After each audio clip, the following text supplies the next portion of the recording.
कोई दोनों राजनीतिक दलों में बात करें तो कोई बड़ी पार्टी का आपके पास सिंबल नहीं। इसका मतलब ये तय है कि आप पर्दे के पीछे कांग्रेस पार्टी से मिले हुए हैं और यहाँ के विधायक हाकम अली खान से आपका गठजोड़ है। फतेहपुर विधानसभा क्षेत्र की बात की जाए तो अभी सरवण जी चौधरी हैं, उनको अभी टिकट मिली है बीजेपी से, और उनके सामने है जो कैंडिडेट है हाकम अली जी, तो वो भी मजबूत बताए जा रहे हैं।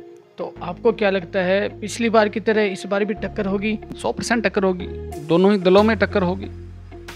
पिछली बार का जो 800 का मार्जिन है वो इस बार 8000 की मार्जिन जीत के में तब्दील होगा। मेरा भी यही सपना कि मैं जन सेवा करूं, पर जन सेवा के लिए आपको उचित प्लेटफॉर्म का होना जरूरी है।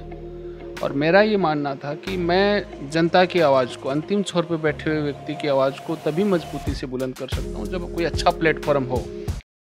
आज हम आए हैं फतेहपुर विधानसभा क्षेत्र में और हमारे साथ में बैठे हैं महिपाल जी महिला, जिन्होंने अभी हाल ही में बीजेपी ज्वाइन की है, तो उनसे हम बातचीत करेंगे। नमस्कार। नमस्कार नमस्कार भाई। सर, अभी हाल ही में आपने बीजेपी ज्वाइन की है, तो उसके लिए सबसे पहले तो शुभकामनाएं। Thank you. तो हम पूछना चाहेंगे कि बीजेपी आपने पार्टी ज्वाइन की है, तो उसके पीछे क्या उद्देश्य है, मतलब थोड़ा बताना चाहेंगे? हर आदमी जो राजनीतिक आदमी होता है उसकी एक इच्छा रहती है कि मैं जन सेवा करूं। सबका ये सपना है, मेरा भी यही सपना कि मैं जन सेवा करूं, पर जन सेवा के लिए आपको उचित प्लेटफॉर्म का होना जरूरी है। और मेरा ये मानना था कि मैं जनता की आवाज़ को, अंतिम छोर पे बैठे हुए व्यक्ति की आवाज़ को तभी मजबूती से बुलंद कर सकता हूँ जब कोई अच्छा प्लेटफॉर्म हो। भारतीय जनता पार्टी से अच्छा कोई प्लेटफॉर्म नहीं है। भारतीय जनता पार्टी से बड़ी कोई पार्टी नहीं है। इंटरनली डेमोक्रेसी है और सारी चीज़ों से प्रभावित होकर पूरे प्रदेश में इस बार बदलाव की बयार है। पूर्ण बहुमत के साथ भारतीय जनता पार्टी चुनाव जीत के आ रही है।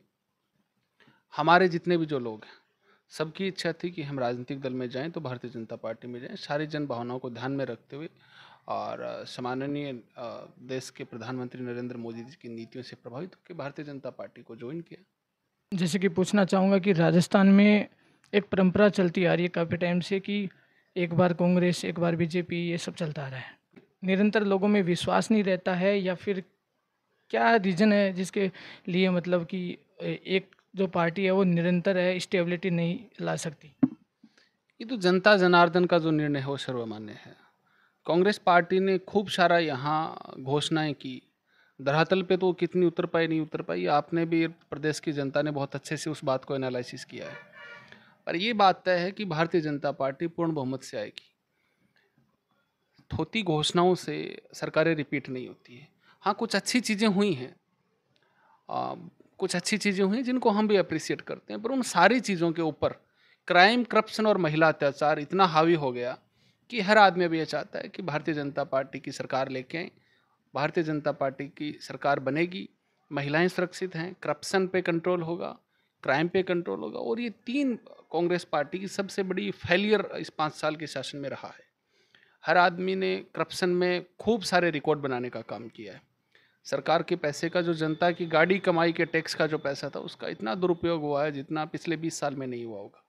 मुख्यमंत्री जी का तो ये तीसरा कार्यकाल था। 98 से 3 का जो उनका कार्यकाल था और 8 से 13 का जो उनका कार्यकाल था, उसमें इतना करप्शन नहीं हुआ जितना 2018 से 23 में हुआ है। कुछ अच्छी स्वास्थ्य संबंधी जो योजनाएं थी, शहरी रोजगार की योजनाएं थी, कुछ अच्छी योजनाएं थी जो सतत चीज़ें हैं, पर उन सब पे क्राइम, करप्शन और महिला अत्याचार भारी रहा। प्रदेश की जनता में भारी रोष है। सरकार पूर्ण बहुमत से बनेगी और मुझे ये लगता है कि 2023 में भारतीय जनता पार्टी प्रदेश में भी सरकार बनाएगी और 24 में जिस तरीके से प्रचंड बहुमत के साथ राजस्थान ने 2014 और 2019 में नरेंद्र मोदी जी को समर्थन देने का काम किया, वैसे ही भारतीय जनता पार्टी के पक्ष में 2024 में भी देश में माहौल बनेगा। फतेहपुर विधानसभा क्षेत्र की बात की जाए तो अभी सरवण जी चौधरी हैं, उनको अभी टिकट मिली है बीजेपी से, और उनके सामने है जो कैंडिडेट है हाकम अली जी, तो वो भी मजबूत बताए जा रहे हैं। तो आपको क्या लगता है, पिछली बार की तरह इस बार भी टक्कर होगी, या फिर क्या माहौल देखते हो आप? 100% टक्कर होगी, दोनों ही दलों में टक्कर होगी। पिछली बार का जो 800 का मार्जिन है वो इस बार 8000 की मार्जिन जीत के में तब्दील होगा। भारतीय जनता पार्टी चुनाव जीतेगी। इस तरह की मिथ्यक बातें हैं कि जो तीसरे और चौथे जो दलों से जो प्रत्याशी चुनाव लड़ रहे हैं वो भारतीय जनता पार्टी को कमज़ोर करेंगे। फतेहपुर का मतदाता बड़ा जागरूक है, समझदार है। सरकार भारतीय जनता पार्टी की बन रही है, कैंडिडेट भारतीय जनता पार्टी के बहुत अच्छे गुणवान व्यक्तित्व के धनी हैं। 100% 2018 में जैसा चुनाव बना था उससे भी 21 चुनाव लड़ा जाएगा जनता के द्वारा। और 800 की जो हार की कसक थी वो कई हजार मार्जिन की जीत में तब्दील होने का काम करेगी। 25 साल का जो भारतीय जनता पार्टी का जीत का सूखा यहाँ था, 25 नवंबर को यहाँ के मतदाता वोट की बारिश करेंगे और 3 दिसंबर को जीत की फसल काटने का काम करेंगे।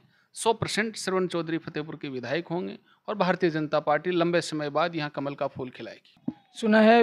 सुना है बीजेपी में आपसी फूट है, वो नज़र आ रही है, तो ऐसा क्यों आपको लगता है? नंद किशोर जी का मैं तो व्यक्तिगत तो मैं बड़ा उनका सम्मान करता हूँ और यहाँ के वो विधायक रहे हैं 13 से 18, सम्माननीय हैं मेरे लिए, बड़े भाई हैं हमारे। पर वो बड़े कंफ्यूज्ड आदमी हैं, पॉलिटिकली बहुत कंफ्यूज्ड हैं वो फतेहपुर में यहाँ चाबी को वोट दिलवा रहे हैं या मांग रहे हैं, खुद प्रत्याशी हैं।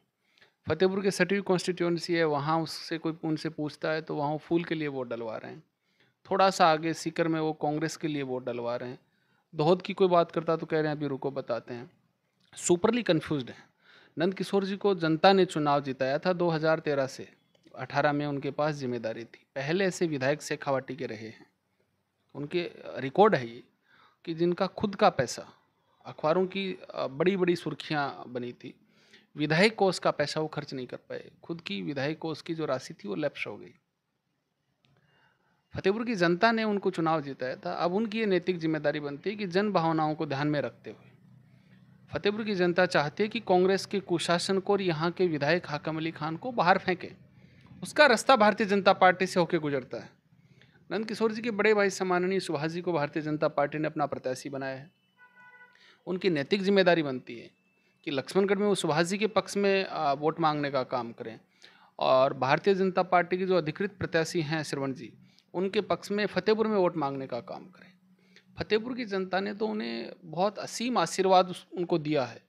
ऐसा व्यक्ति जो यहाँ जन्मा नहीं, जिसका यहाँ राजनीतिक रूप से कोई बड़ा लेना देना नहीं, 2003 में जब वो टिकट लेके आए थे, फतेहपुर की जनता ने उनको एक्सेप्ट किया, 2 बार पार्टी ने उनको टिकट दिया। 20 साल से यहाँ वो सक्रिय राजनीति में है, MLA भी रह लिए। किराए का कमरा नहीं, यहाँ के वोटर नहीं, कोई कार्यालय नहीं, कोई दोनों राजनीतिक दलों में बात करें तो कोई बड़ी पार्टी का आपके पास सिंबल नहीं। इसका मतलब ये तय है कि आप पर्दे के पीछे कांग्रेस पार्टी से मिले हुए हैं और यहाँ के विधायक हाकम अली खान से आपका गठजोड़ है। हाकम अली खान से गठजोड़ ना हो और यदि उनके दिल दिमाग में साफ हो कि हाकम अली खान को यहाँ से बाहर करना है, कांग्रेस पार्टी को चुनाव हराना है, तो भारतीय जनता पार्टी के अधिकृत प्रत्याशी श्रवण जी उनके समर्थन में उनको आना चाहिए। बड़े मार्जिन के साथ यहाँ भारतीय जनता पार्टी चुनाव जीतेगी। रोड़ा जो आदमी बन रहा है, फतेहपुर की जनता अब पहले वाली जनता नहीं रही, बहुत समझदार लोग हैं, पॉलिटिकली बड़े मैच्योर लोग हैं, सारी चीज़ों को बारीकी से एनालिसिस कर रहे हैं कि आपके जीत में कौन रोड़ा बन रहा है और कौन आपके जीत में सारथी बन रहा है। सारथी जो बन रहे हैं उनको अप्रिशिएट करेंगे, जो रोड़ा बन रहे हैं उनको निस्तेनाबूद करेंगे। जी, बहुत बहुत धन्यवाद आपका, जो आपने अपना कीमती समय हमें दिया। Thank you. धन्यवाद।